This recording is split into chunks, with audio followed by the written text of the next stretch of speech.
Good morning. Can you guys hear me?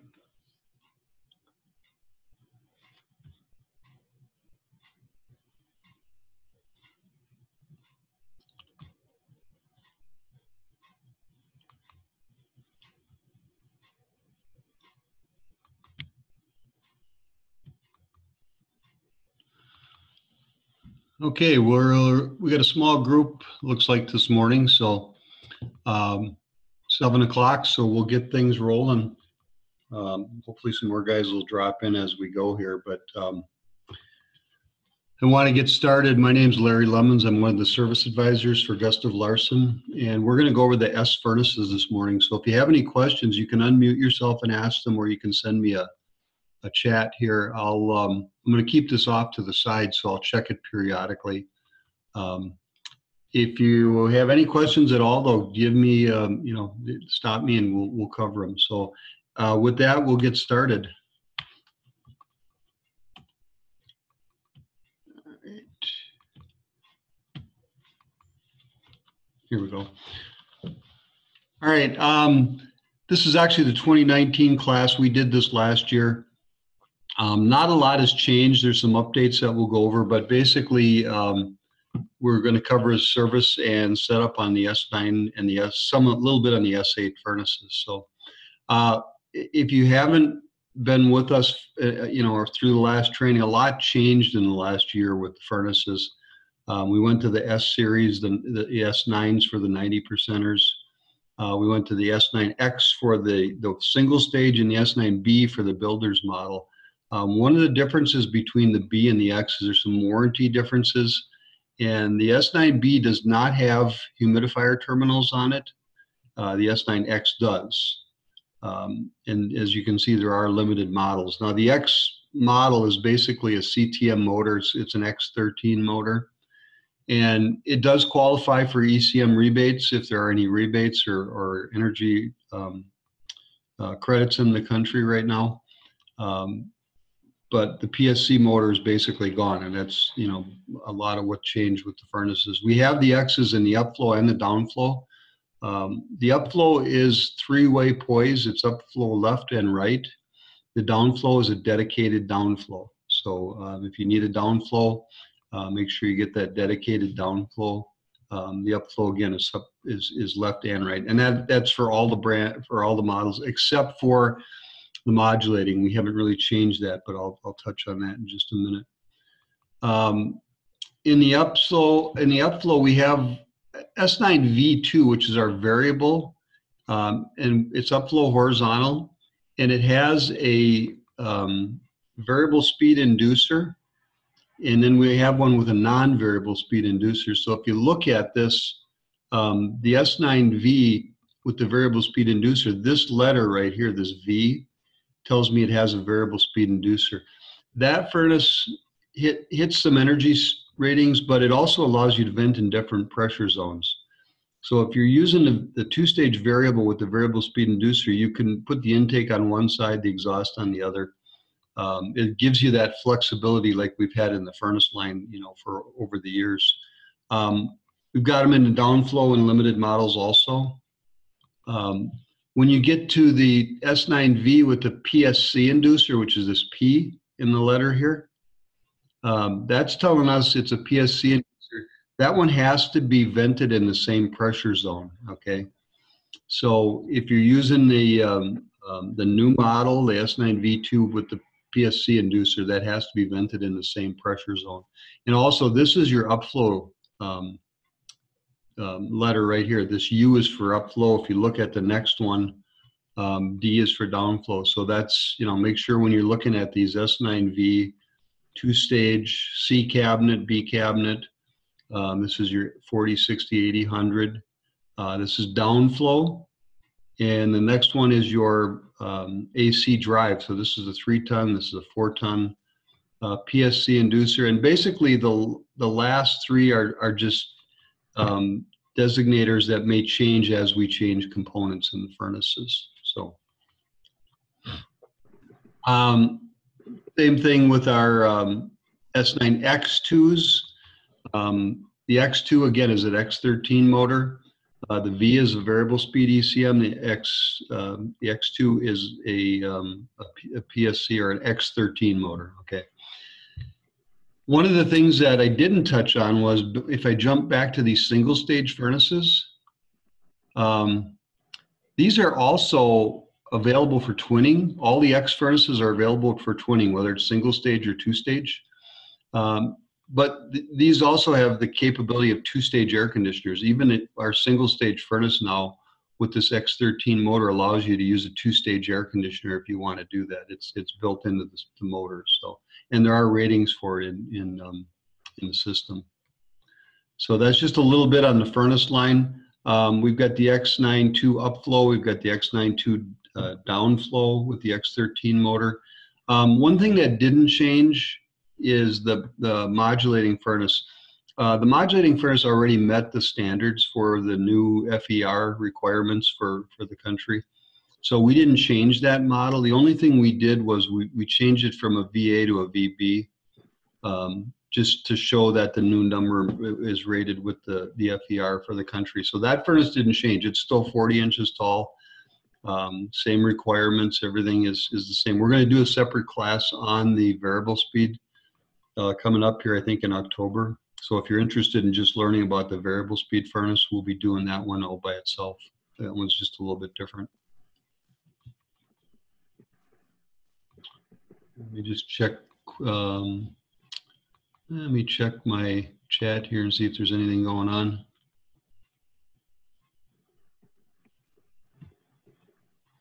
Okay. All right. So with that, we'll move on. We've also got an 80% furnace that we don't do a lot within this market. The S8X80 is again, it's an X13 motor, and it's available for twinning, and it's our 80% furnace. This is an open cabinet design, and we'll talk about that in a little bit. There are some sound issues that you need to be aware of if you're looking at using this equipment. We also rated the S9V furnaces with our variable speed heat pumps, so you don't have to use just the variable speed modulating piece of equipment. You can use the S9V2s with our variable speed outdoor equipment. It is a match. You just have to add a relay panel, use an 850 or a 1050 control. And again, if you need info on that, get a hold of us, and we'll get you up to speed on it. The one thing that I always do say is that if you're going to put these systems in, make sure it's an AHRI match. If there's no AHRI match for these systems, give us a call. We'll look into it, see if we can get a match for you. But if you want to put something together, if you want to put a communicating system together, or a two-stage or modulating, and you're not sure what goes with what, give us a call. Look up AHRI. Just make sure that somebody gets a number that is approved for this system. It can save you some trouble down the road. I've had some issues with wrong equipment going in, and it just causes a lot of heartache. So give us a call ahead of time, and we'll make sure you're on the right path with that. Just briefly, the S8X overview. This is what it looks like. It's a 34-inch tall furnace. It's a Class B vented. It cannot be sidewall vented unless you use a power assist. It can be used with two-stage cooling.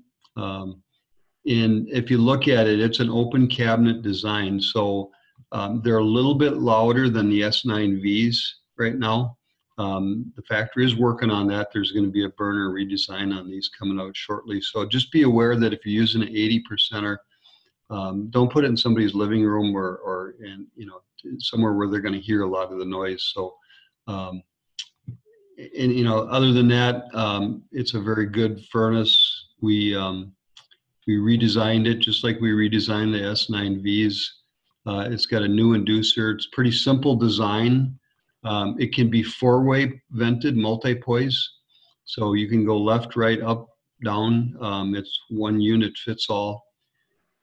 And if you do in a downflow application, you do have to use a vent kit. When you turn the inducer on this one to make it a downflow, there's an elbow that comes out and vents up back through the bottom of the cabinet. So remember, if you're doing a downflow, to ask for the vent kit, the downflow vent kit that goes with it.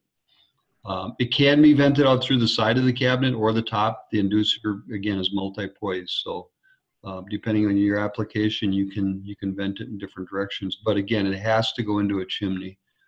Can't go sidewall vented without a power assist. Again, the board's pretty simple. There's flame sense pads on there. It's got EAC, HUM terminals, and these are now dry terminals. All of our old furnaces were powered terminals, and on the new furnaces, they're all dry terminals. So they're dry contact. You have to provide power, and they're 24 volt or 110 volt. They'll operate off of either one. And the current boards are 1 amp max. I've been told that they're looking at going to a 2 amp circuit on these in the future. Not sure if it's there yet. So this is a crimp design heat exchanger for the 80%er. No baffles. As you can see, it's pretty simple design. We went to a Vortica blower, and this one happens to be a metal Vortica. And by the way it's designed, if you look at it, it looks like somebody dropped it and it's all bent up, but that's by design to move more airflow. With the Vortica blowers on all of our equipment, it improves the air by about 1 SEER on your air conditioning. So if you're getting, say a 13 SEER system, if going to the metal Vortica, you automatically almost go to a 14 SEER when you're looking at the ratings. It's a patented design, and they can be noisy. If you have static pressure issues, they're going to move a lot of air. So just remember, we move a little more air than we used to with the old furnace, and that's all part of the FER, the government guidelines. So it is a little different design. And again, if you have questions, let me know. We can talk about it one-on-one if you want to. Now, what we did, we went to the CTM motor, and if you remember, the old way we changed motor taps was move the wire. The new one, it's the same way. We're changing motor taps, but it's an electronic switch in the board.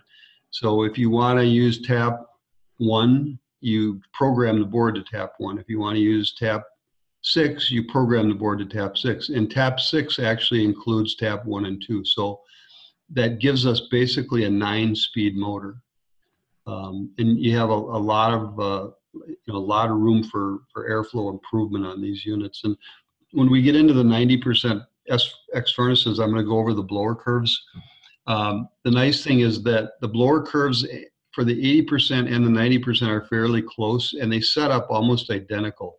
What we try to do is keep the board uniform and make sure that the setup is the same when we go through the entire line. So we'll talk about that a little bit too.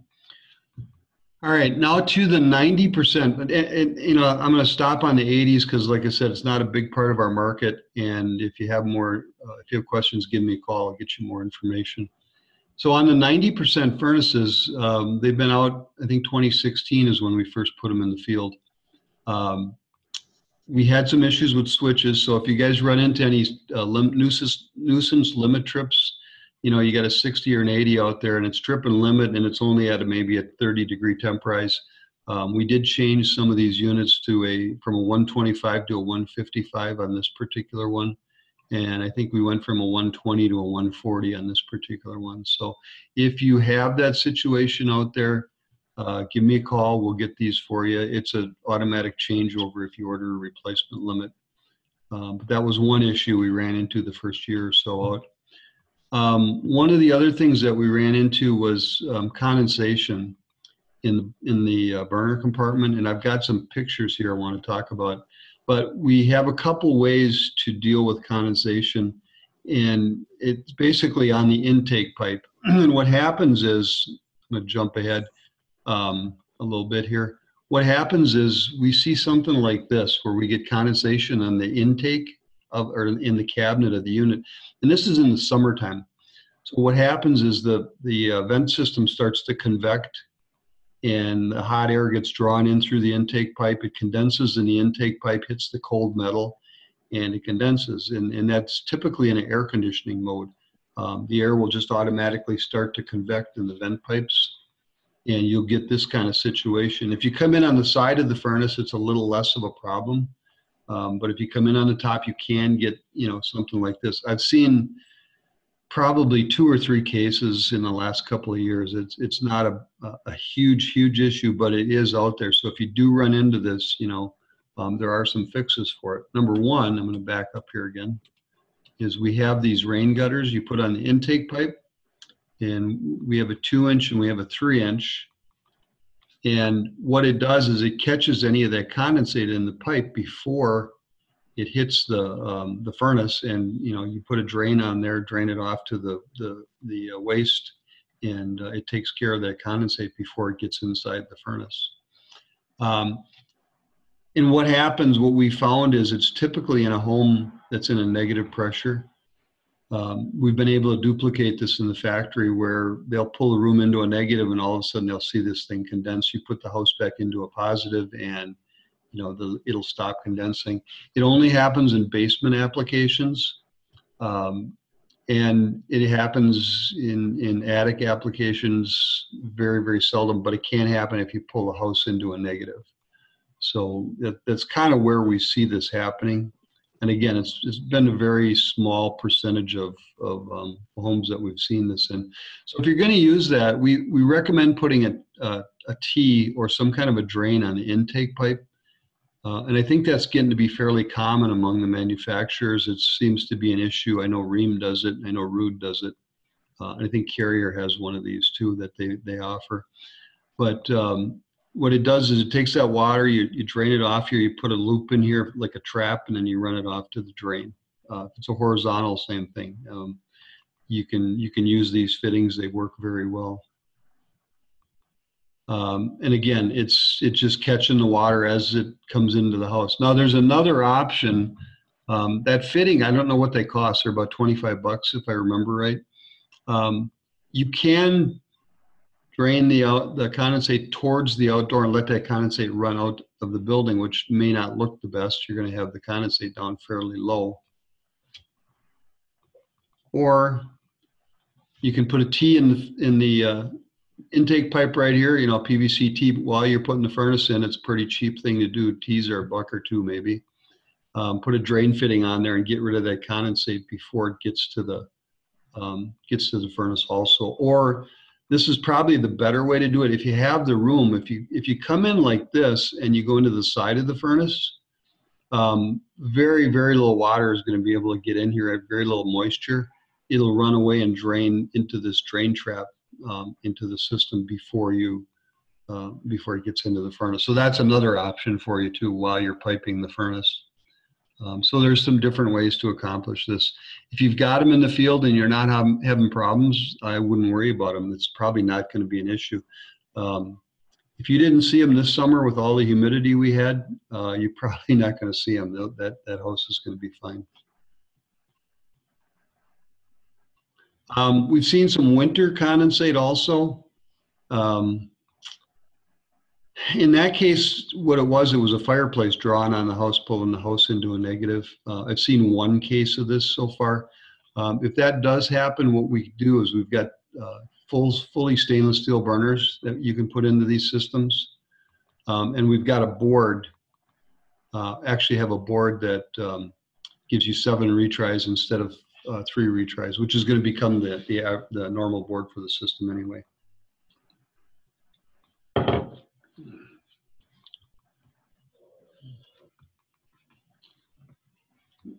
Hang on a second here. There we go. Check my chat here, see where we're at. Okay, we're still holding, so good. All right. So enough of that. What I want to touch on is the bottom panel. We've had some issues where the bottom panel bows out. You guys have all seen that in the field. That has been corrected. They've put a panel in there now with a little lip on it, so it shouldn't bow out when you grab the furnace. And also, I think on the next slide here, it's coming up. We've also taken the top panel off. If you haven't seen those furnaces come through yet, we put a heat deflector on the top, which eliminated that top panel. So that saves factory a little money, saves you guys a little time in the field. But anyway, the bottom panel has been addressed, and if you have any issues with that, again, get a hold of me. But that has been addressed and hopefully taken care of. Now, on the variable speed furnace, we have, I was talking earlier, we have a PSC inducer and we have a variable speed inducer. Okay, so for the variable speed inducer furnace, we've used a different board, of course, but we use a 3-phase variable speed inducer.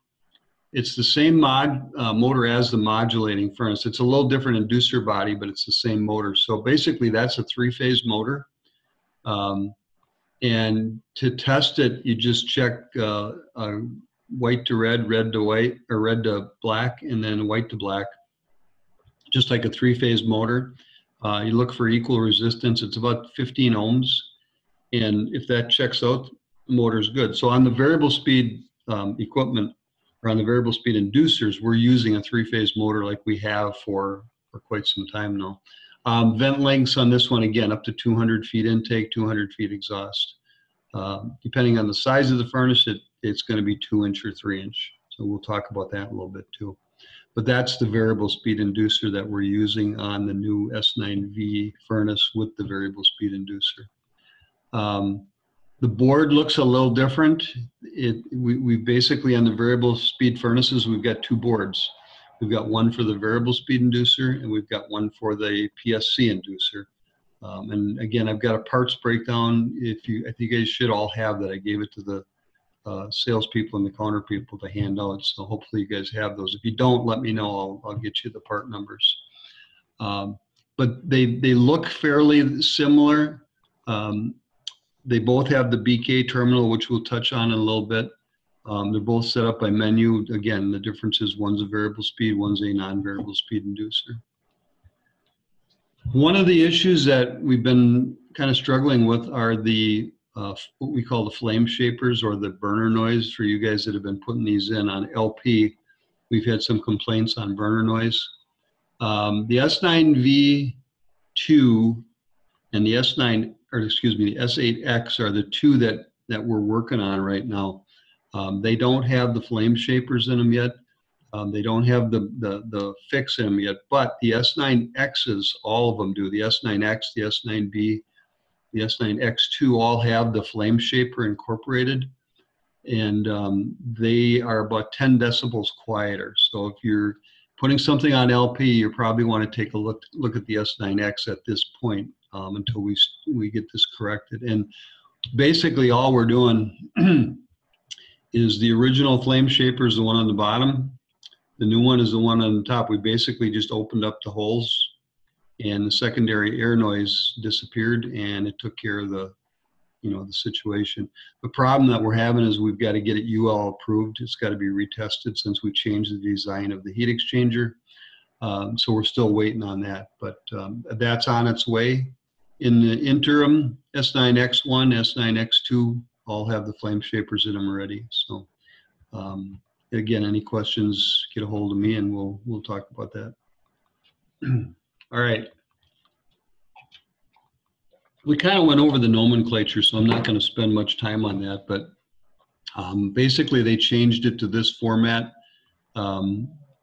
It's in your book, it's in your catalog. Again, S9V is short furnace, 90% variable speed, two-stage, B cabinet with BTUs, upflow, 4-ton drive, PSC inducer, and then there's your identifier for the different generations. Upflow again is three-way poise. Downflow is dedicated downflow. There's two venting options per poise, which we'll talk about a little bit, and we'll talk about where the different components are. We don't have the learning routine on the board anymore for the gas valve, excuse me, for the igniter. But on this variable speed inducer model, we still have the learning routine in there for the inducer. So the inducer learns a routine based on where the pressure switch closes, and it speeds up and slows down based on the different lengths that we use for the venting. So that's still in there. That's still built into the control.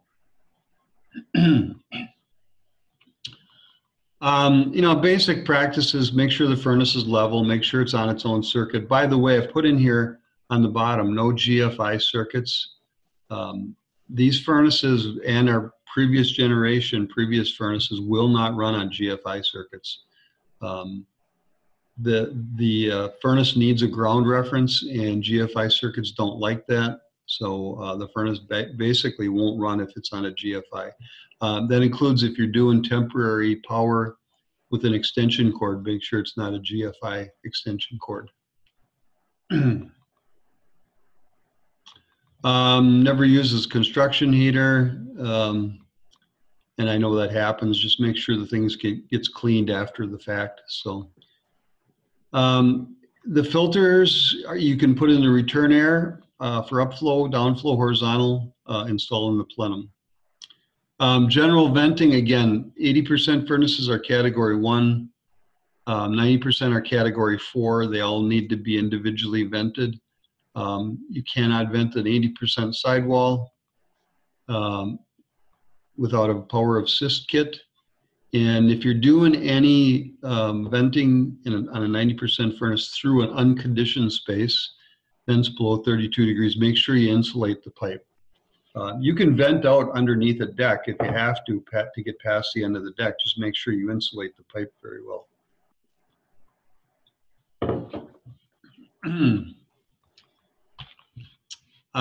All of our S9 furnaces come with a document pack. If that's not in there, give us a call. We had some issues trying to get get those in some of the furnaces.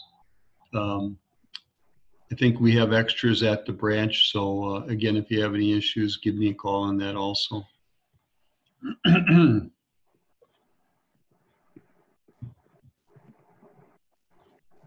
Okay, some of the subcomponents, we're going to talk about the inducers, the heat exchanger, the burner, the boards, the blower assembly.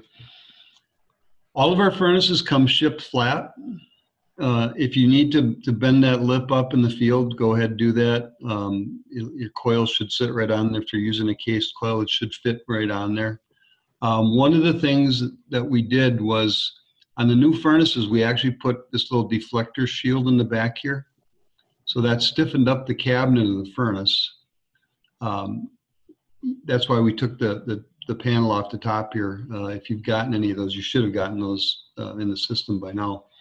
But we took the panel off the top, and this stiffens up the back of the cabinet. It's also a heat deflector to kind of deflect the heat back toward the inside of the plenum or inside the A-coil. One of the things that, because we redesigned this furnace and it runs a little hotter right here, if you don't put an A-coil on this furnace, what we want you to do is insulate the first 6 to 12 inches either internally or externally on the plenum.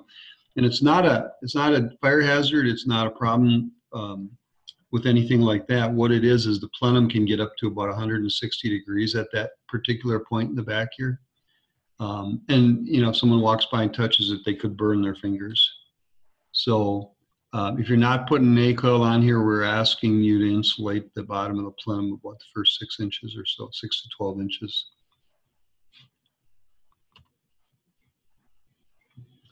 The entries on the side of the furnace, there should be enough plugs in here to totally close this cabinet up, enough grommets for the gas pipe. Low voltage is your bottom one here, condensate outlet is here. And then you have choices on your combustion outlet. You can go on side or top, you know, depending on your orientation, which we'll cover in a little bit. So one of the other things, by now you guys all know we have a 16 by 20 opening here on the side of the furnace. Okay, if that will handle up to 4 tons of air through it. The velocity increases a little, but it will handle 4 tons. If you're not sure that that's going to be enough or you need more air than that, you can put them on the lift kits. We've got lift boxes, and you can use a combination of bottom and side for the bottom and side. For the bigger furnaces, we've got some bigger filter racks that you can put on here. Again, combination of bottom and side, or full bottom return. If you need 5 tons of cooling, you have to go full bottom or a combination of 2 sides or side bottom. But again, up to 4 tons, you can use one single side like it shows here, provided your filter will handle that much air. What I want to just talk about filters real quick is, if you look at this, we did some calculations on how much air you can get through a filter. So if you look at a typical 16 by 25 by 2 filter, we can get about 830 CFM through that. As you can see, the 1-inch pleated filters, the MERV 10 filters, are pretty restrictive. You put a 16 by 25 by 1 pleated filter and you can get just maybe over a ton of air through there. So when you're choosing filters, choose a filter that can handle the proper air for that unit. Just because it's a 16 by 20 opening doesn't mean you're going to get 4,000 or 1,600 CFM through it. Once you put a filter in there, it changes that dynamic. So again, make sure that you've got the right filter to match the job that you're doing.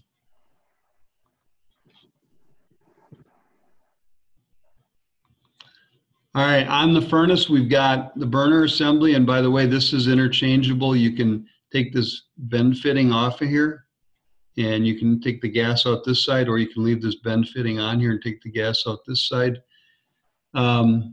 In-shot burners, if you take this panel off right here, these two screws, you can drop that panel out of there and reach up. There's two more screws that hold the burners in, and you should be able to twist the burners and pull them out without taking the manifold apart, okay? Gas valve is the same gas valve we've been using for the last 20 years. It's a Gemini two-stage gas valve. The junction box is changeable. You can go from this side, you can take it over to this side if you need to, so power can come in on either side. The PSC inducer, and you can tell if it's a PSC because it's going to have a capacitor attached to it. If it's a non-PSC inducer, it will just be a three-phase motor, won't have a capacitor on it, so or variable speed motor, I should say. Condensate trap is right here. The rain shield, I don't know where we're at with that. They keep changing the generation on the rain shield. Transformer is right here. If you see another transformer just above it, that's the choke for the motor. They only come in the 4 and the 5 ton models. So if there's two transformers in here, this is the one for control. The one on top is your choke to filter the power for the 4 and the 5 speed motors. We've got a rain gutter in here. This little elbow doesn't have to stay in here. If you turn the inducer, you know, if you turn it to exhaust here, or you turn it to exhaust the other side, you can get rid of this. PVC can come directly into the inducer. It's not like the old furnace where we had to have that black piece of ABS in there for the heat, but new ones you can do it right to that. And again, the U gas pipe is on there.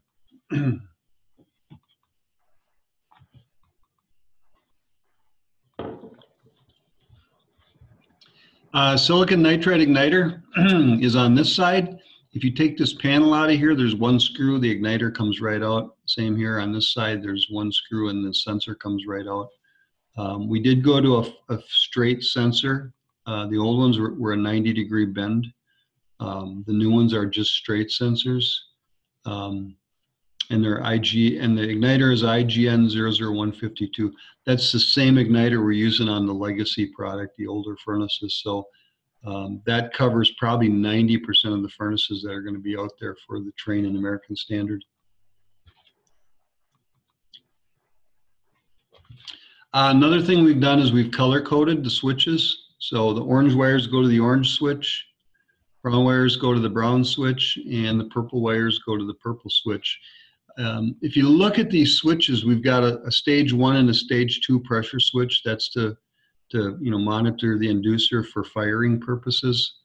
And this is a condensate switch. This is normally closed. These two are normally open, and they need to be open in order for that furnace to run. This one is a normally closed switch, and it ties into this trap right here with this hose. And you can see we leave you a little bit extra hose here. If that hose ends up in this down position, sometimes it can get water in there and it can cause problems. It should be up, above, or you can shorten it. If you want to shorten it. What we do is we leave enough hose on there for any application. So if you want to turn the inducer left or right, then you'll have enough room to move the switch or move the hose. So, but anyway, that's normally closed. These are normally open switches. These are your firing switches. We label the hoses too.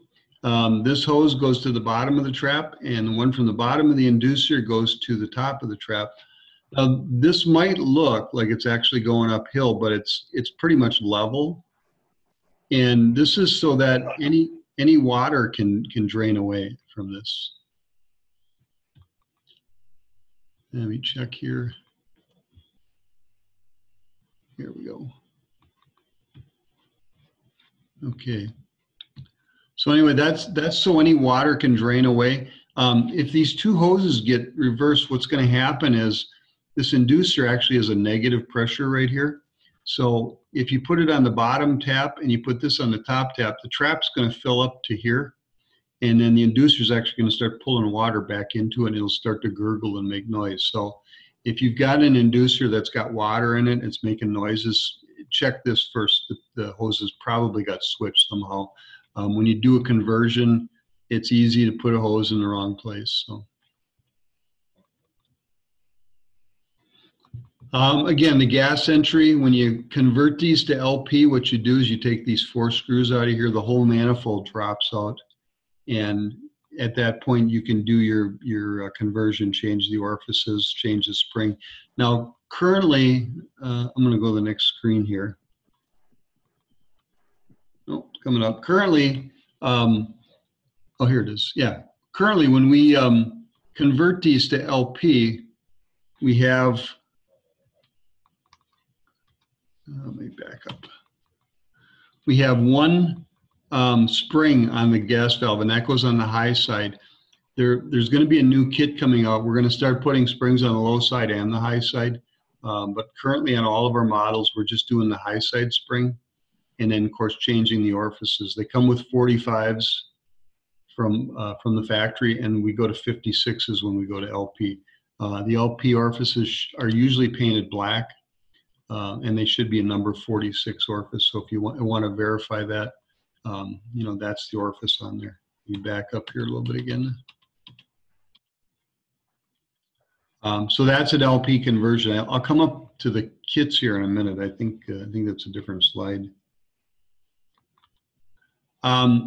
It's a totally stainless steel heat exchanger, 294C or 429C on the stainless and 409 on the primary. One's built for heat, one's built for corrosion. All the heat exchangers are pressure tested at the factory. So when they get to the field, we shouldn't have an issue. I have had a couple of issues in the field, but they're all pressure tested to 2 pounds at the factory. So you should not see any issues with heat exchangers. This is our limit right here. That's just it's not an insertion limit, it's just a flush limit, okay? So when you take static pressure readings, this is a really good spot to get a static pressure reading. You can pop that limit out of there pretty easy. You put your probe in there, put a rag in the hole, or if you have a small enough probe, just put it in through the screw hole here. But that limit is pretty easy to get to. It's a great way to do your static pressure. We were going to make this replaceable, but that didn't happen. We've had no issues with it, so they decided to make it a part of the heat exchanger. If this ever fails, you'll just replace the heat exchanger. So it's going to be a part of the heat exchanger. If you look on these fittings here, we've got brass inserts for all of the condensate trap. You know, the inducer screws. It's all brass inserts. So don't use I tell you not to use your drill when you're putting things back together, or your power drill. You can strip those pretty easy. You can spin a brass fitting in there pretty easy. When you do that, then it's a heat exchanger replacement. So you can take them apart with your drill, put them back with your hand nut driver to make sure you don't over tighten them. So the other thing you'll notice is we use the same inducer on all of our models from the 40 to the 120. And the way we do that is we just change the size of this opening in here, depending on the size of the furnace. And then there's a green gasket that sits in here also. So one inducer fits all. We take care of that by changing this opening in here.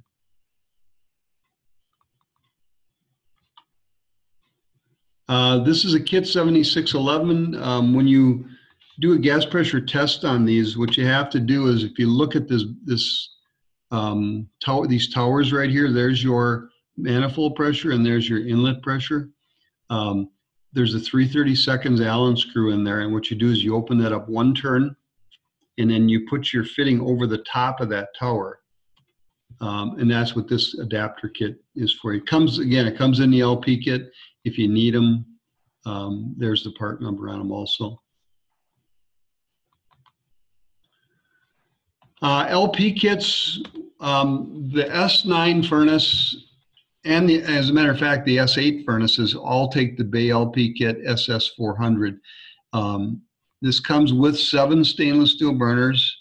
And the reason it's a different number is because these are shorter burners. If you look at the burners, they're about 1 inch shorter than the old models.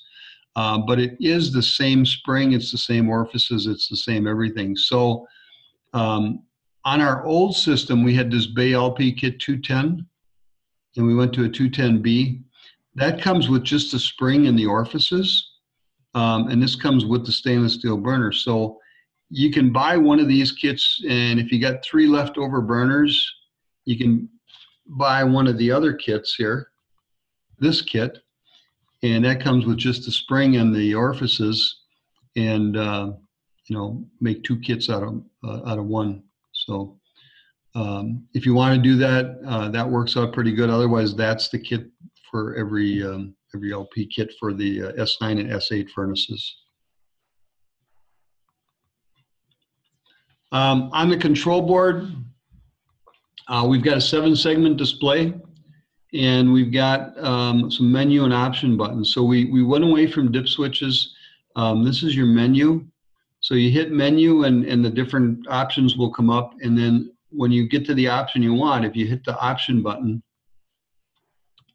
it will change the display and change it to the parameter that you want. I've got a little video I'm going to get on here in a few minutes and kind of show you how that works, at least for the S9Xs, because the S9X is a little different than the S9Vs. So, the integrated furnace control is in the furnace, and it's got, you know, here's your EAC and your HUM terminals. Here's your flame proving points. So in other words, if you want to check flame signal, you take your meter, set it to DC volts, go on these 2 points right here, and you can read your flame signal. So 1 DC volt equals 1 microamp. So you should see 2 to 4 DC volts there. You convert it to microamps, and that tells you what you got going on with the flame signal. We have a personality module on the variable speed furnaces and the modulating furnaces, and this basically is your programming for the board and the motor. So this particular model, when you change a motor, if you put a new ECM motor in here for whatever reason, as soon as you turn the power on, this is kind of like a USB memory stick. And what it will do is it will program all the information into the motor for the rotation, the speed, everything it needs to operate. So our motors come unprogrammed. This is what programs them. Okay. On the old TUH2s and AUH2s, the motors were all pre-programmed at the factory. We didn't need this. So this is kind of the wave of the future. They've been reliable. They've been in our mod furnaces since 2006, and we haven't had very, very few issues with them. So it does work. You've got your input-output wires here. You've got your motor communication. So in other words, this motor is a 4-wire communicating motor. And here's our igniter. Here's our power in, and here's our neutral. So this is all our power and our neutral for the board and the different components. Now on the low voltage side here, I just want to touch on these real quick. We've got a BK terminal. BK has been around on our furnaces for a long, long time. It's basically a dehumidification function, or it's a PWM, pulse width modulation function, if you use a Trane or American Standard thermostat. So what you can do here, there's a little BK jumper right here on the board. If you cut that BK jumper, that separates this from the 24-volt circuit. And then you can use this as a PWM input, or you can use it as a dehumidification input. To use it as a PWM, you hook up a Trane thermostat or American Standard thermostat. You connect BK to BK, and then you can control the blower speed and the AC setup through the thermostat. So you can take the constant fan speed anywhere from 35 to 100%, right at the thermostat, change that speed right at the thermostat.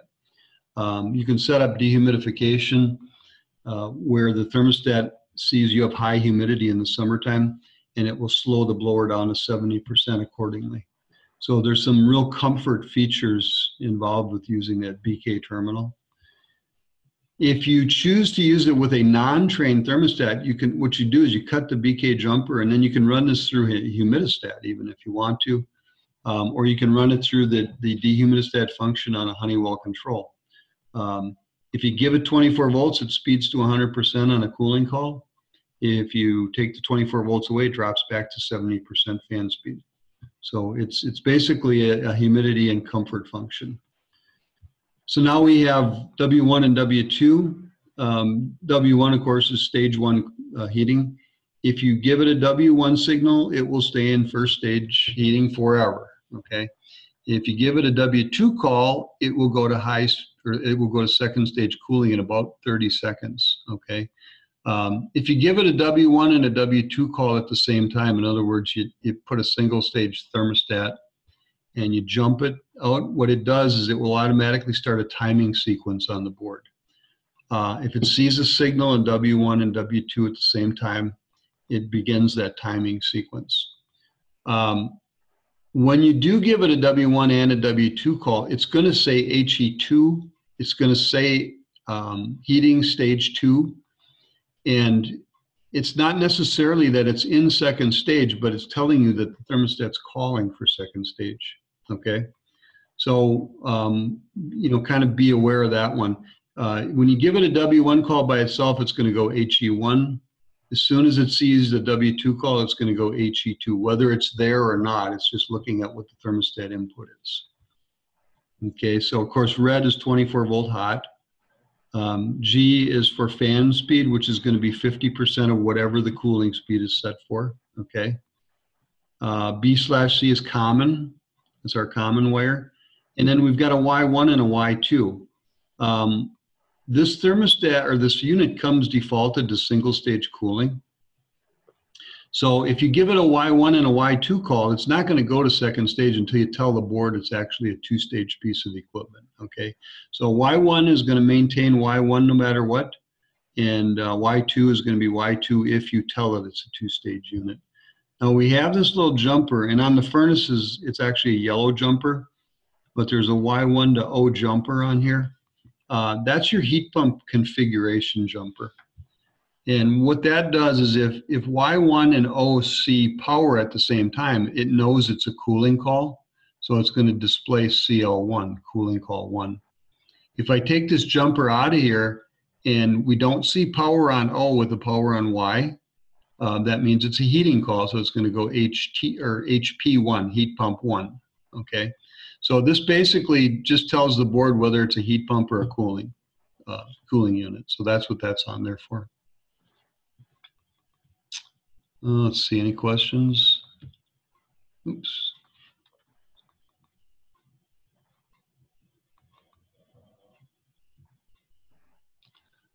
No questions yet, so good. All right. So when you look at the board again, there's a 5 amp fuse on the board. Your BK jumper is down here. On the variable speed equipment, you're not going to see this BK terminal on here. I mean, on the X13 equipment, you'll only see this on the variable speed motors. We don't have that same capability on the X13 motors, and I'll show you the board when it comes up, but that is not there. So.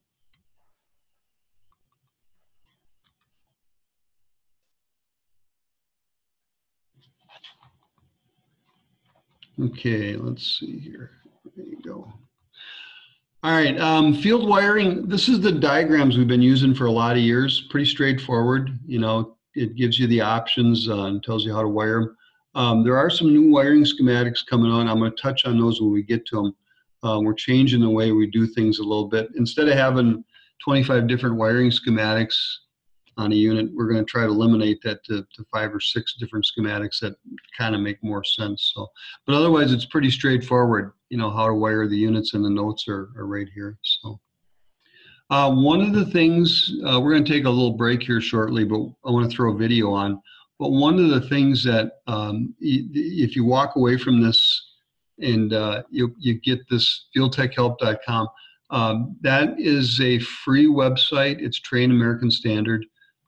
It's got videos, it's got training, it's got self-learning, it's got all kinds of things in there, but there are just a ton of videos. You can use them for your training classes, you can use them for morning meetings, or just self-study, however you want to do them. And I'm going to play a couple here because he does a really good job with them. But fieldtechhelp.com, one of the best sites I think I've seen out there. So another thing, and I don't have the American Standard app on here, but if you guys are Trane or American Standard, there's a Trane 360 app, and then there's an American Standard Air app also. You can put that on your phone and have access to all of the parts and the catalog pages, the service packs, install guides. You can have instant access to that. If you need information, see me. But it's basically done through your office. It's a good app if you guys are at that point where you want them on your phones. It's, if a guy's out on a weekend or a night, can't get a hold of somebody, there's a lot of really good information there. So I would encourage it if you have the capability. All right, hot surface igniters. Again, we're using an IGN 00152. And that fits, again, most of our furnaces. Those are about 37 to 70 ohms at room temperature.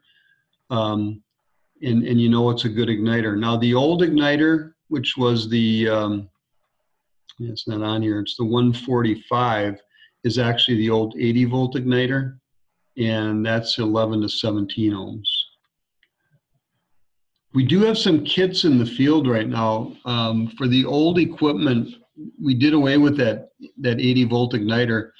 If you have a board failure, you're going to get, probably put into a kit 15816 for the 90 percenters.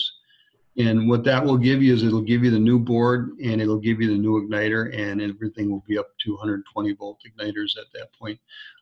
We also have one on the mod furnace, and this is kind of off of what we're talking about. But if you guys work on mod furnaces and you're having igniter failures, write this number down. It's a kit 17365, and that's KIT 17365.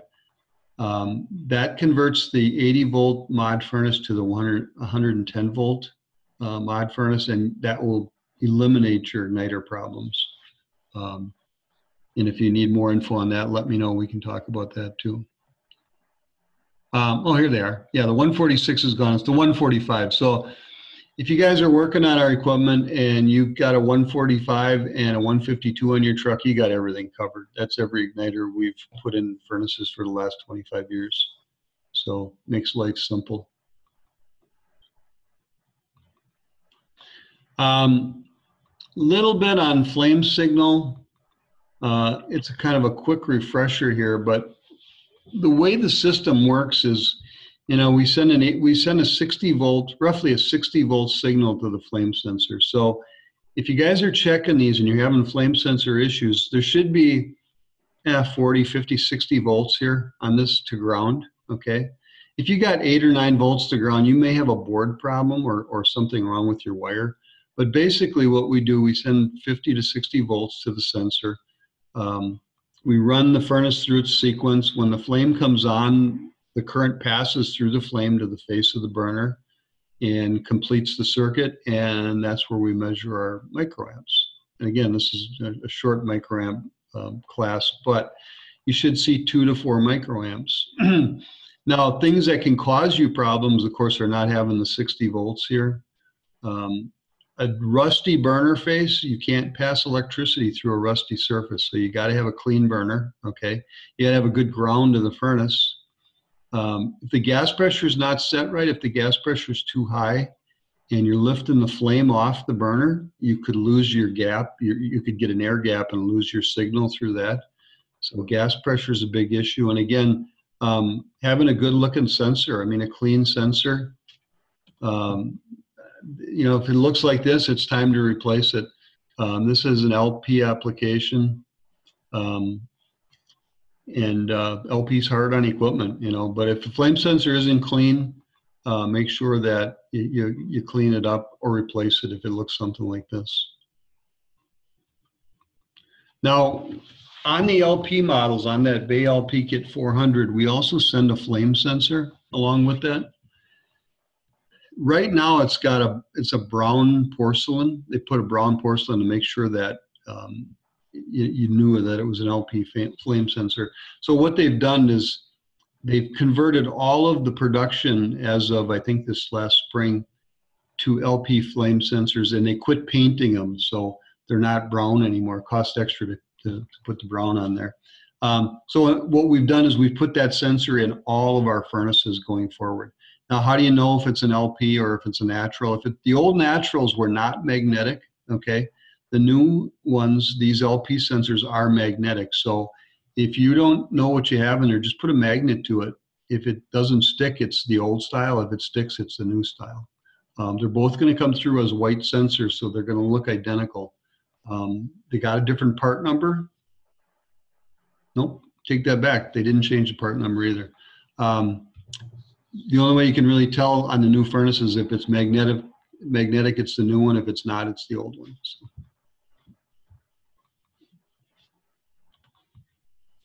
The burners, again, the new burners are a little shorter. That's why we changed the SS on the LP kits.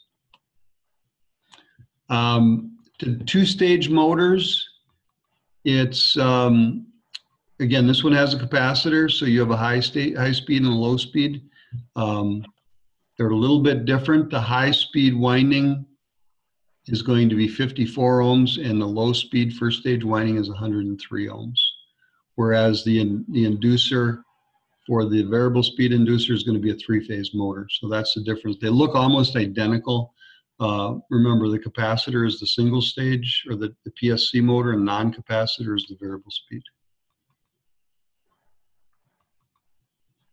Okay. Venting, it's slow.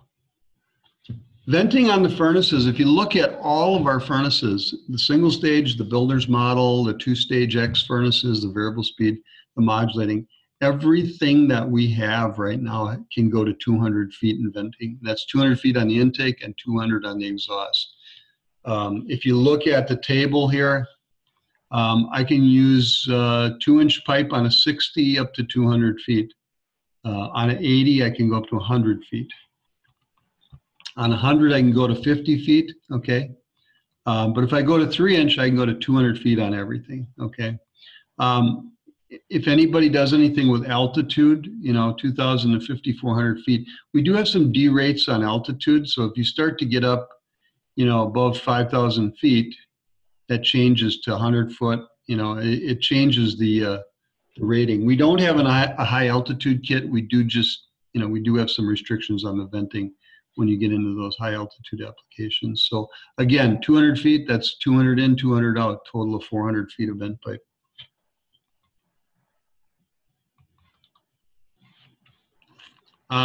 Again, we talked about that earlier with the PSC inducer. They have to be vented in the same pressure plane.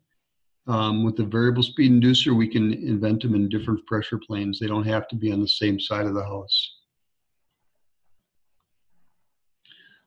Some of the venting options, again, you can go at the top, you can go at the side. This is all in the installer's guide. Everything's covered in there, how to make the conversions. When you're in the horizontal left application, again, there's a couple different options. One thing to remember when you're in horizontal, you got to leave about 6 inches under the furnace for the trap to come through, okay? Don't forget that one if you're doing horizontal.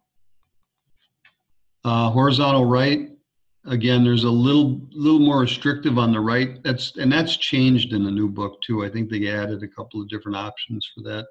Downflow application, this is kind of nice because you can come out the top or you can come out the side here. The downflow furnaces, as a matter of fact, all of our furnaces are mobile home approved. So if you put these in a mobile home, you have the option to actually vent out the side of the mobile home if you want to, down low. Or you can vent top or vent out the side up higher. So it gives you a little more flexibility on the downflow. Especially if your filter rack is up here, you can vent out the side. You don't have to worry about the filter rack like we always did in the past. Vortica blower, this is the 90% Vortica blower, and it's a composite material. It's not plastic, it's a composite because it is fire resistant to meet codes and stuff. But again, it does move a lot more air. And it's a very quiet system unless you start to get statics up over inch and a quarter. And I've been on jobs where this thing has been pumping out 1.5 to 1.75 of static. And I can tell you at 1.75 static, they get somewhat noisy. There's some air noise that you have to deal with. So, just be aware of that when you're looking at ductwork and filter sizing. It's moving the air. It's doing what it's supposed to. It's just you're paying the price and some noise. So, on airflow, tell you what, guys, why don't we take about a 5-minute break, get a cup of coffee, and we'll start back up at 8:05. Okay.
All right, guys, we ready to go?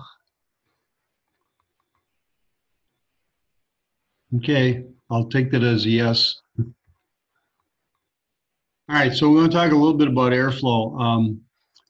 One of the things that changed with the S furnace is the static pressure ability. We can run these at a little higher static, and it's not going to be a problem for the system. On the old PSC motors, when you got past 0.5, you know, the airflow really kind of dropped off. With the new furnaces, the ECM and the S9X furnaces, the CTM motors, you know, we can run at 0.7, 0.8.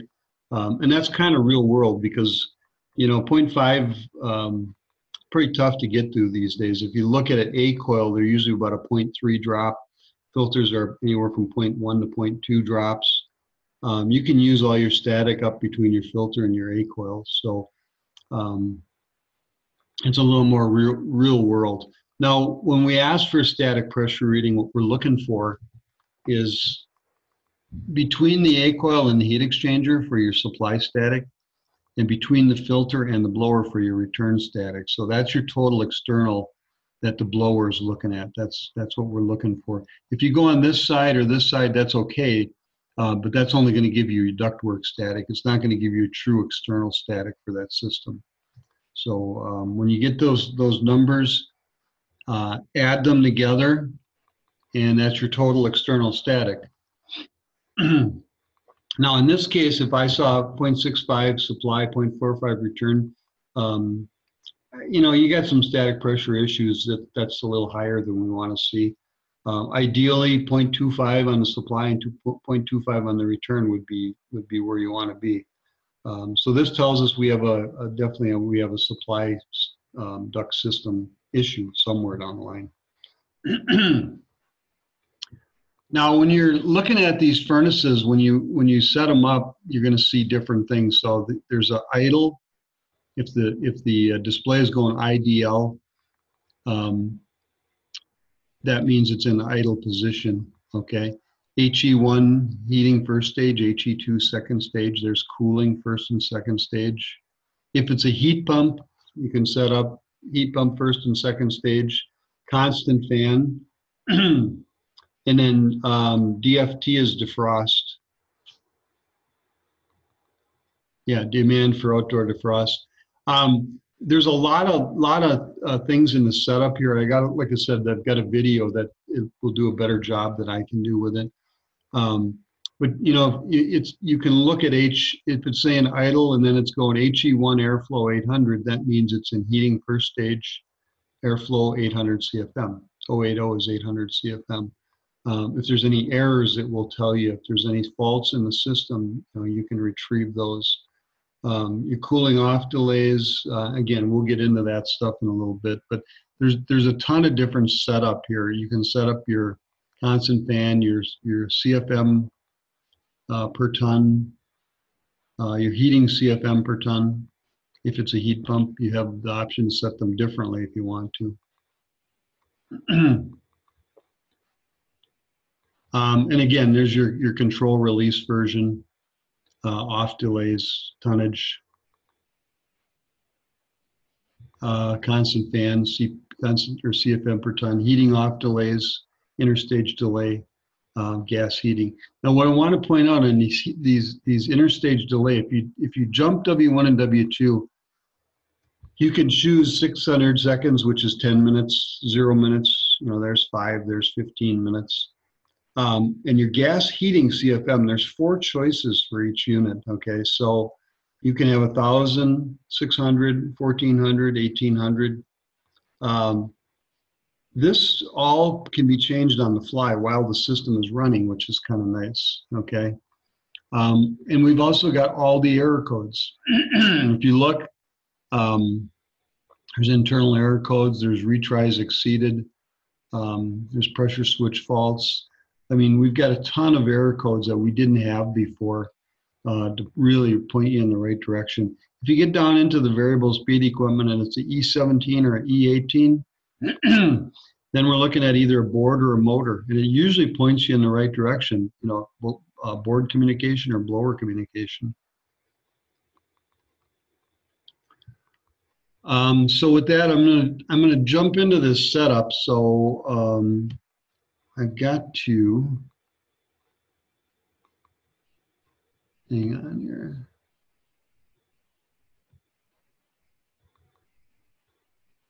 Yeah, where'd it go?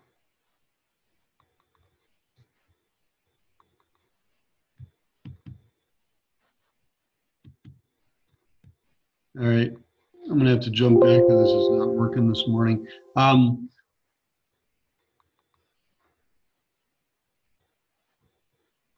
Okay. Technical, excuse me, technical difficulties. Bear with me a minute here. There it is. That's what I was looking for. Trane is pleased to introduce the new S-Series furnace. Representing the latest in technology and innovation, this furnace is designed to provide installing and servicing technicians with easy access to components and clear and concise diagnostic tools. In this video, we will demonstrate how to use the Integrated Furnace Control, or IFC, digital display on the S9 V2 furnace. We will first show how to navigate through the menus. Then we will go back step by step and configure a typical system. Access to the IFC is quick and easy. Using a 5/16" hex tool, simply rotate the 4 hex screws counterclockwise and remove the front panel.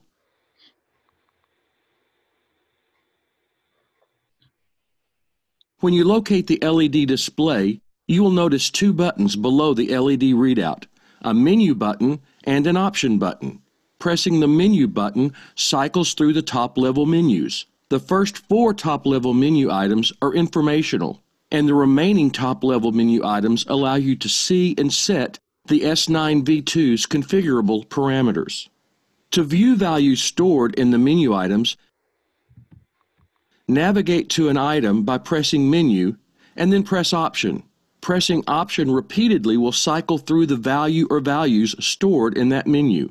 After all the values have been displayed, you will be returned to the top-level menu item. To exit, press Menu at any time. Informational top-level menus. The first 4 top-level menu items are informational. They are System Status, which indicates the current state of the system, in this case idle. Error. Entering this menu displays any active errors. L6F. By entering this menu item, you can cycle through the last 6 system faults. And CR1, which displays the currently installed software version. Configurable menu items. The remaining top-level menu items allow you to see and set the S9 V2's configurable parameters. They are COD. This sets and displays the cooling off delay setting. ODT sets and displays the outdoor unit's tonnage. ODU sets and displays the outdoor unit type. CFA is used to set and display the continuous fan airflow percentage. CPT sets and displays the CFM per ton airflow. HOD is the heating off delay in seconds. ISD is the interstage delay in seconds. And GHC is the gas heating CFM. To change a parameter, first navigate to it using the menu button. For example, to change the cooling off delay, press the menu button until COD appears in the LED display. Then press Option to enter that parameter. The LED will display the current setting. To change this value, press Option repeatedly to cycle through the available values. In this case, you can select 0, 180, Enhanced Mode, or 90. When the desired value is displayed, press Menu to lock in that selection and return to the top level. To verify your selection, go back into the parameter by pressing Option. The first value displayed is the current setting. Press Menu to return. Now that you know how to navigate the menu system and modify values, we're going to demonstrate configuring a complete system. The system we are going to configure is a 3.5-ton, 1-compressor, 2-stage outdoor unit using Enhanced Mode at 350 CFM per ton. On power up, the system should be in idle mode. Using the menu button, navigate to the cooling off display and press the option button until EH is displayed. Press menu to save that selection and press menu again to move to the outdoor tonnage selection. Press option until 3.5 is displayed and press menu to save your selection. So you've just put the cooling off delay in enhanced mode and told the S9V2 that there is a 3.5 ton outdoor unit in the system. Now press menu to move to the outdoor unit type. Our outdoor unit type is a 2-stage unit with a single compressor. So press option until 2-1 is displayed. The first number in the display is the number of stages, and the second number is the number of compressors. Press menu to save the selection, and press menu again to move to continuous airflow. Press option to set this value to 25, and press menu to save. Proceed through the configuration by setting the CPT to 350 CFM per ton, the heating off delay to 100 seconds, and the interstage delay to 600 seconds. The final configuration setting is the gas heating CFM. This value will set the second stage gas heating CFM and can be changed without stopping the furnace. There are 4 values from which to choose. Press the option button and cycle through the choices until the value closest to the nameplate mid-rise is displayed, and press menu. Note that the first stage gas heating CFM is factory set and cannot be adjusted. Well, that's it. Your S9V2 furnace is configured and ready. For additional technical and safety information, please refer to the installer's guide that shipped with the unit.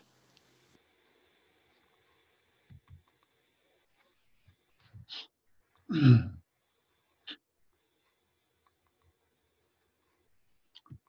right, bear with me a minute here, guys. I got to get my spot back.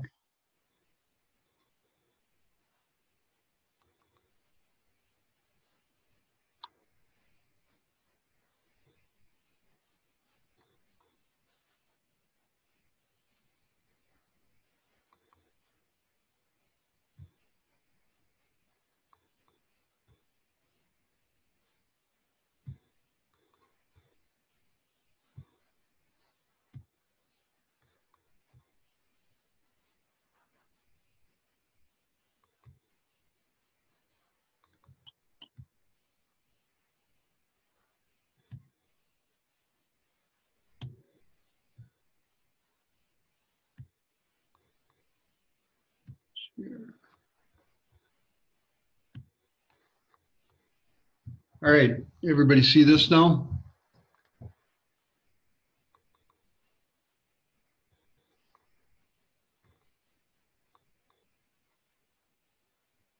Okay, well, we're going to continue on.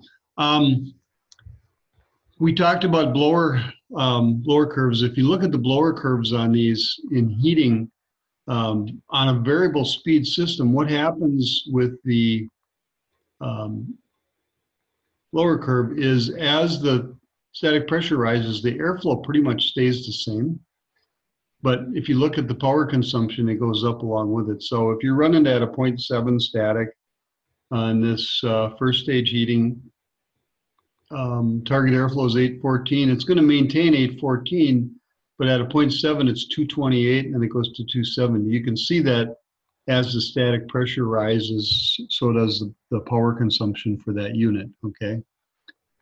So, you know, it's important to take a look at static pressure just for efficiency reasons. Same on the cooling side. If I have this 2-ton system set at 350 per ton at a 0.5 static, you know, I'm still running 700 CFM, 136 watts. But, I don't know, that's, what do we got here? Watts, yeah, watts, 136. So if I go to a 0.7, it goes to 183. 0.9, it goes to 232. So you can see I've almost doubled my power consumption just by going from 0.5 to 0.9. So again, try to keep the static pressure in that 0.7, 0.8 range, and everything should be fine. You start to get higher than that, it's going to cause power consumption issues. It's going to cause noise issues. It's going to cause all kinds of issues. So what I want to do is, of course, offer this tech diagnostic tool, and the date's off on here, but if you guys don't have some kind of motor testing tool, you should have in your toolbox. So this is a good option, or you can build your own. I think we got a video that's going to show how to do that in a little bit. ECM motor test. On ECM motors, there's a module and there's a motor. And if you pull these apart and you look, this is your module portion of it. When you unplug this, that unplugs the motor from the module. And this is basically a three-phase motor. Okay, that's to troubleshoot it, what you do is you just check out, this pin to this one, then 1 to 3, and then 2 to 3. And it should be equal resistance. And some of the motors are around 5 ohms, some are around 10 ohms, okay? So when you're checking the motor itself, make sure that checks out and there's nothing to ground. Before you put a module on a motor, just make sure you always do that, because if you got a bad motor, you could burn out the new module. Now on the new equipment, the S9 equipment, you're going to get both pieces. We don't sell them separate at this point, but for the older equipment, you can still buy the separate modules. And again, check them out. Line 1 to 2, 1 to 3, and then 2 to 3. Make sure it's equal resistance and nothing to ground. If this SG348 fails, you can pull that off of there, wire nut these two pieces together, and this thing will run for emergency use until you get a replacement motor. So if this part fails, you can do that. Also, if this part fails, it means that you're running high static, it's running warm. You probably got some airflow issues or maintenance issues of some kind. Maybe they're not changing filters, maybe the ductwork is wrong, maybe the filters are wrong. But it's showing you do have an airflow issue. So I've got a video for 4-pin motor testing. This is for the S9V. This is probably the thing I'm starting to get the most questions on.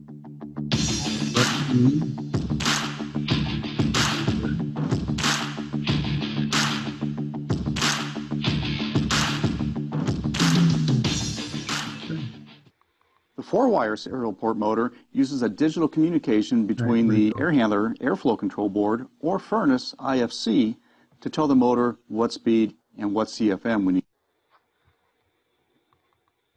Oh, new share. Bear with me here.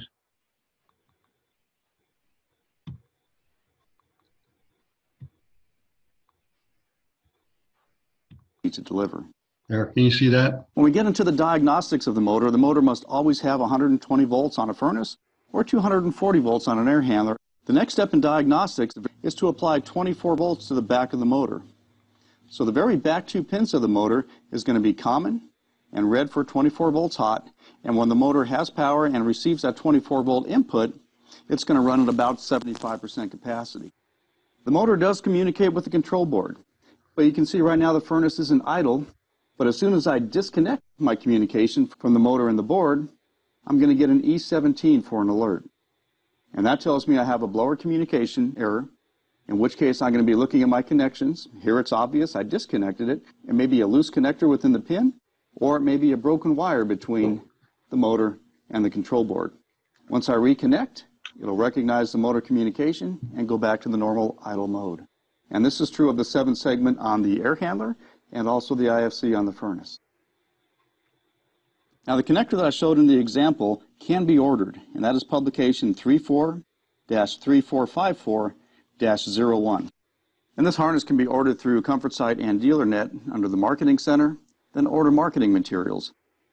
Now the S furnace, the motor is behind the plate and the control board. So the easiest diagnostics on that is to ensure that I send 24 volts into transmit and ground, which duplicates what the wiring harness does.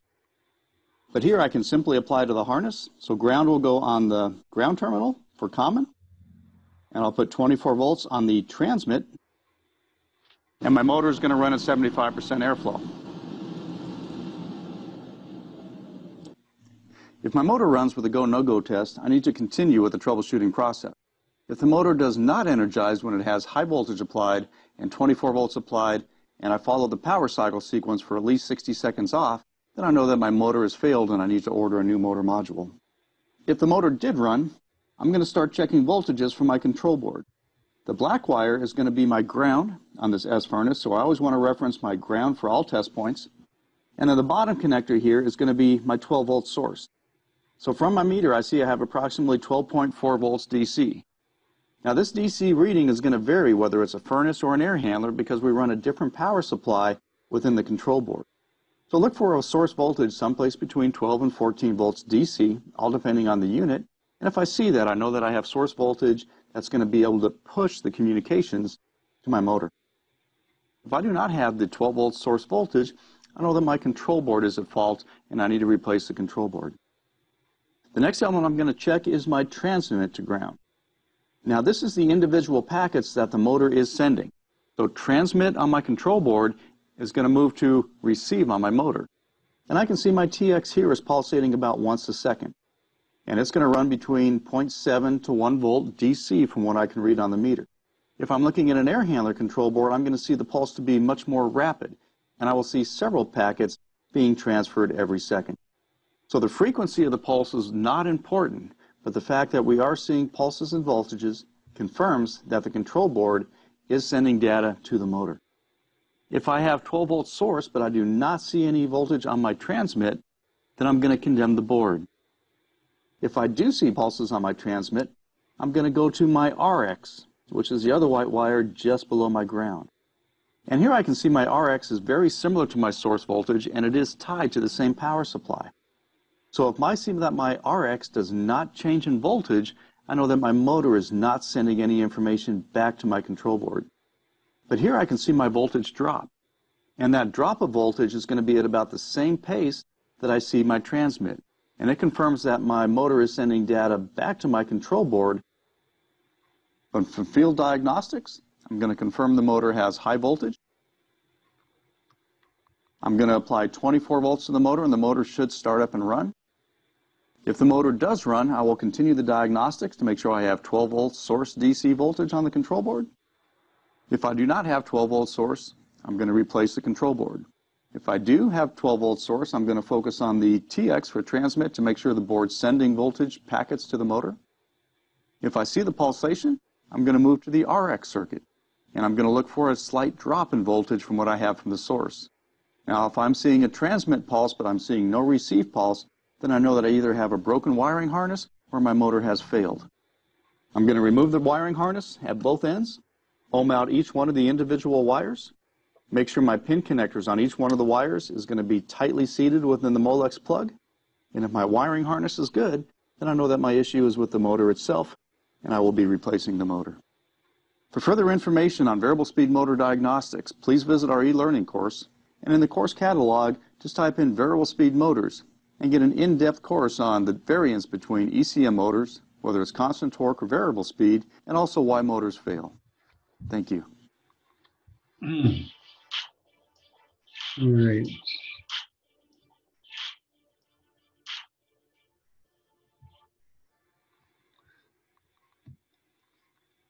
Bear with me here. The switching between programs is... Okay, where are we?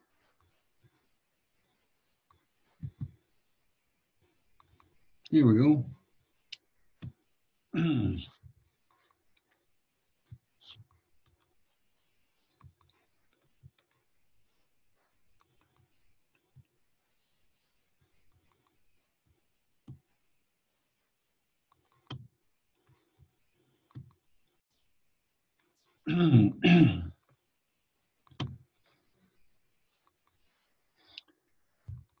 Okay, any questions on that so far? Again, I got out of spot here a little bit, but all right. There's also a video on the 16-pin connector. which I'm going to not spend any time on today. If you get a motor tester, or if you want to find out how to make a motor tester, let me know. The 16 pin is pretty straightforward on how we test them, so I'm just going to keep moving on. Sequence of operation. This is probably the most important thing as a tech in the field. If you understand how the furnace should work, you understand what should happen next, it's pretty simple to troubleshoot what's going on. So, you know, this is for our equipment, but it pretty much applies to everybody, okay? So if you look at a furnace and give it a call for heat, what it's going to do, first thing it's going to do is going to look for closed limits, okay? It's going to send a signal out through the limits. It's going to look at safety switches. It's going to look to the overheat switches. Make sure everything is closed and ready to go, okay? It's all safe and ready to go. Second thing it's going to do is it's going to look for open pressure switches, okay? So I have to have PS1 open, I have to have PS2 open, and then, of course, the condensate switch, the purple switch, has to be closed. If these switches are not open, if the PS1 and PS2 are not open, it's going to go directly to a 3-flash, and it's not going to allow the inducer to run. So don't get stuck this time of year. I always get a couple of calls where the inducer doesn't come on, goes to a 3-flash, and somebody replaces an inducer, only to find out we have a pressure switch that's stuck closed. And especially on the old metal ones, what can happen is the furnace will fire off, it'll run, it'll do its first cycle just fine, and then when the cycle's satisfied, that switch will stick closed, and the next cycle you're done, okay? So, you know, don't let that one catch you. Make sure we got 2 open pressure switches.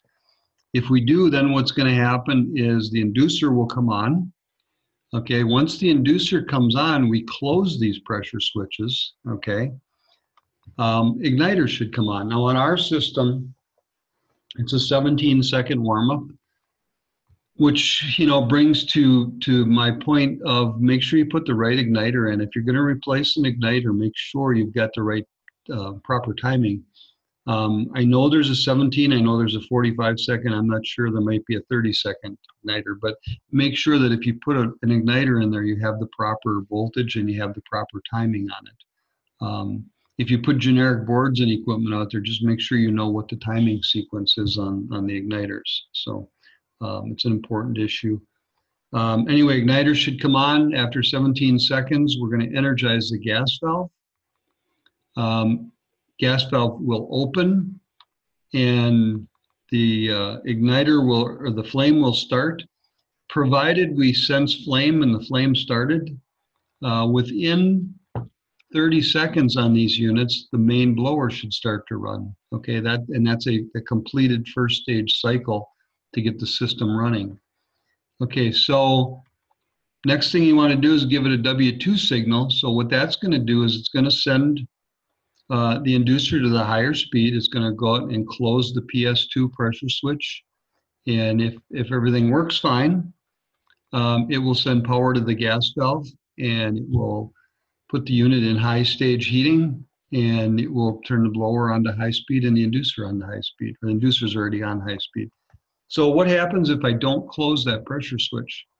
Well, if you're in first stage and the pressure switch doesn't close for second stage, what it's going to do is it's going to run for, I think, 12 seconds, some timing period.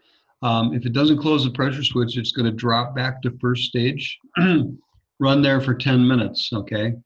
After 10 minutes, it's going to try to go back to second stage.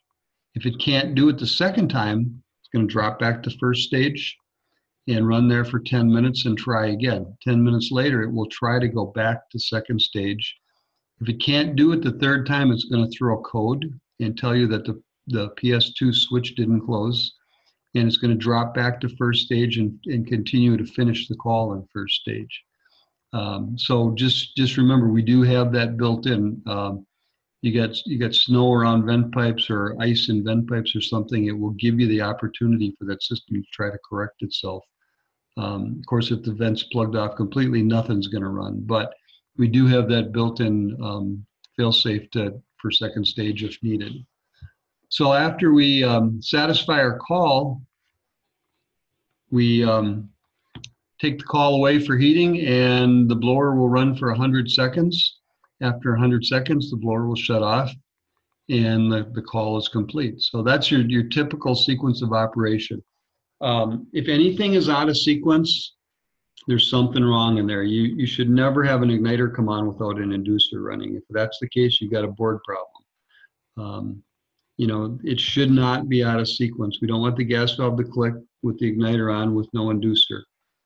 That's not a good situation. So we're going back to board. So follow that sequence, and that's what should happen. Anything's out of sequence, it usually goes back to the board.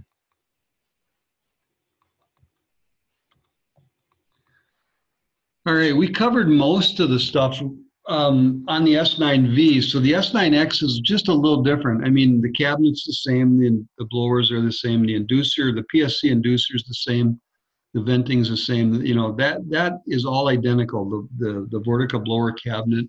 The biggest difference is going to be the S9X motor, and the board is a little different. So it's got a CTM blower motor. Instead of a 4-speed variable, or a 4-pin variable speed motor, we've got a 9-tap motor with five wires or 6 wires going to it. So the configuration is a little different. There's some voltage points that are a little different when you're looking at them. But other than that, and the fact that on the variable speed furnace, we use this set of pins right here. This is not populated on this board. And on the variable speed board, this is not populated. So they're not interchangeable. You won't be able to interchange these. This is for DC communication, and this is for CTM motor. Also, the CTM board or the X furnaces do not have personality modules. They still have the same menu. They still have the same option. They've got the display. They set up a little bit differently. Some of the original ones, we actually had a 5-speed motor. And on the newer ones, we went to the same 9-speed motor that we have on the 80%ers. So you have tap 1 to tap 9, and once you get to 6, 7, and 8, it's actually a combination of taps. If you want to check these for DC volts, you can, go from common to tap 1, and here's your voltage. Common to tap 6, here's your voltage. Okay. I do recommend, if you're working on any of this equipment, you have needle points for your meters, because you're not going to get a regular meter in behind these pins. So needle points are almost a must in this day and age, especially if you do any kind of Mitsubishi. But anyway, that's our 9-tap motor. And I'm going to play this video because there's a lot of S9Xs out there, and these check out a little bit differently. They're pretty simple, but this is a really good video. So bear with me here, and I'll try to get this transitioned over as smoothly as I can here. So let's see. I'm showing the video.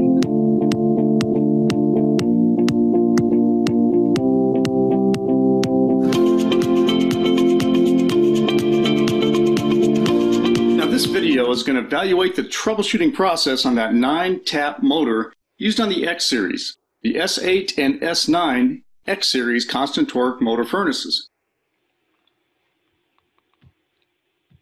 We are now using DC voltage to apply voltage to multiple taps at the same time to obtain additional speed options. And we can utilize the troubleshooting flowchart within the service facts to help with the diagnostics to see if the motor is working like it should. Now this video just focuses on troubleshooting. Is the motor actually running? If you're looking at setting up specific speed torque taps to obtain a certain airflow, then reference our Field Tech Help video on the S8X furnace configuration, and it'll show how to set up airflow torque taps based on the static that blower is working against. So with any ECM troubleshooting, whether it's true variable speed or this constant torque, we want to ensure that we have high voltage feeding that motor. 115 volts on a furnace, 230 volts on an air handler. Now as I'm watching my meter here, without my leads attached to anything, I can see my meter is bouncing between 120 and 150 volts. And that looks a little perplexing since I'm not attached to any wire. But as I zoom in on the meter, I can see that the auto range selection is on, and I'm actually reading millivolts. And this can be very confusing to some of us in the field where we think we have voltage when in reality we do not. So always focus in on the auto scale and see what range we're really reading. Am I reading voltage or am I reading millivolts? And as soon as I hook my meter leads up to L1 and neutral, I can see that meter change from millivolt reading to about that 120 volt input voltage I'm looking for. Now when I look at the service facts and the troubleshooting flow chart, it's going to tell me to jump 24 volts to the taps. So for here I put an amp probe on my L1 line to make sure that my motor is running, in which case I can hear it and I can see it consuming power. So as I apply common to the common pin, and I apply 24 volts to tap 1, I move it to tap 2, and I can see my amps increase with each speed tap. So this helps confirm the programming is looking pretty decent. Each speed tap or torque tap is consuming a little bit more power consumption, and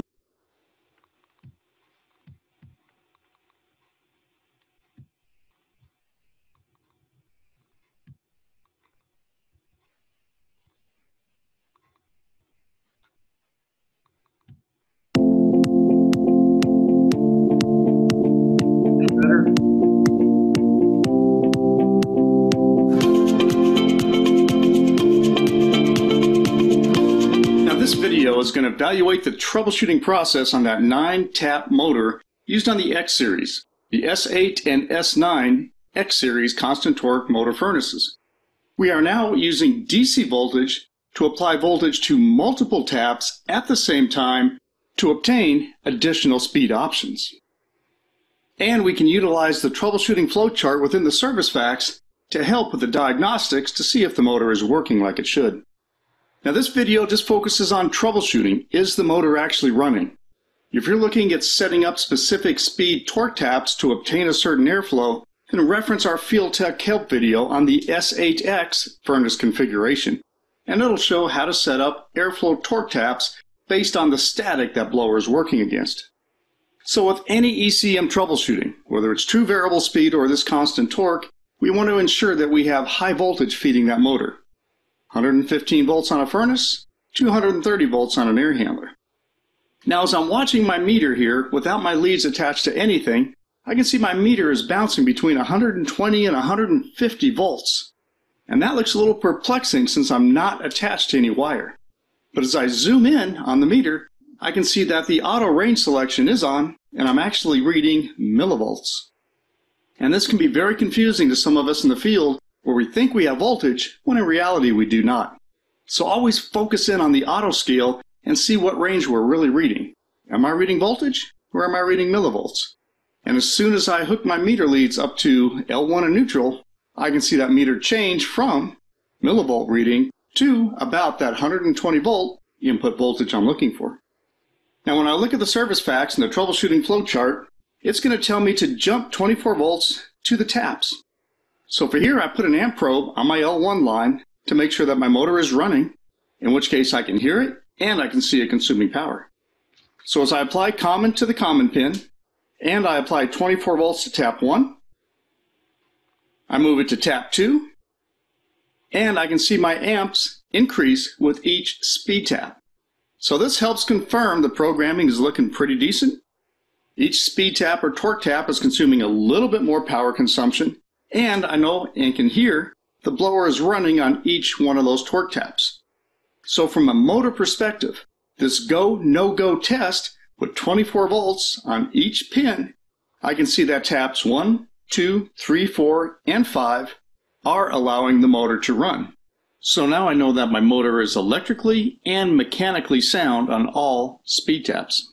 So if I have an issue with the blower running in normal operation, I can now look at the voltages and the service facts. And from here, I ran constant airflow, just a tap to run the fan only, and I can see between tap 1 and common running about 8 volts DC. So I'm no longer that 24 volt input that I'm used to. I'm now actually on a DC scale, in which I have to move my meter to that position. So I take it from a fan only call, and I transition to a cooling call. And here I can see cooling stage 1, and I am on torque tap number 6. Tap 1, I should have about 8 volts DC, and on tap 2, I should have about 8 volts DC. And here my meter confirms I have the appropriate voltage. So if my motor is not running in this condition, and since I've already done the 24 volt go no-go test, I know that my wiring harness connections are solid on each tap between the harness and the motor itself. So if my board's sending out the voltage and my harness is intact, then I know my issue is going to be the motor itself. Now if my control board is not sending out the appropriate voltage, then I know my IFC is to blame. The only thing I want to do is to ensure what torque tap is my IFC showing and make sure that my voltage is representative of that particular tap when I look at the service facts. So in this example, if I torque tap 7, I can see that on pin 1, I still have about 8 volts DC. On pin 2, now I have 0 volts DC. Wire number 2 is no longer used for this torque tap 7 speed option, and tap 3 actually has a higher voltage of 18 volts DC. So again, I confirm that my board is sending out the appropriate voltage on the appropriate taps, and that motor should be running at that torque tap. So in summary, when troubleshooting a constant torque motor on the S-Series furnace, the first and most important element is to ensure the furnace receives the proper signal for the stage of operation. So if you walk up to a system that is calling for cooling capacity and the furnace only says COF for constant airflow, that G call, you know that someone has not connected the yellow wire to the Y tap on the furnace. So the furnace needs the correct inputs. And this can be validated either by checking 24 volts between yellow and common at the furnace to ensure you have voltage, or you just look at that 7-segment display. So if I'm in cooling operation, heating operation, or constant airflow, my 7-segment display will tell me what mode of operation I'm in. Not only the mode of operation, but also the torque tap that is associated with that mode. So with troubleshooting, make sure I have the appropriate call to the furnace. I can use a simple go-no-go test, where I apply 24 volts to each one of the speed taps, and common to common, and ensure the motor runs at each one of those taps. And finally, with the call for capacity, ensure I'm on the right torque tap, and check the service facts for what voltage I should have between the different pins for that specific tap. And if the board is sending the voltage and the motor ran with a go-no-go test, you know the focus is on the motor itself. If the board is not sending out the voltage, then you know you have to replace the IFC.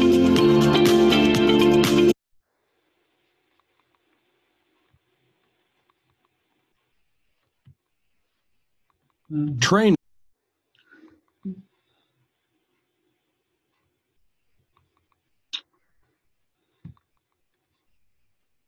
Okay.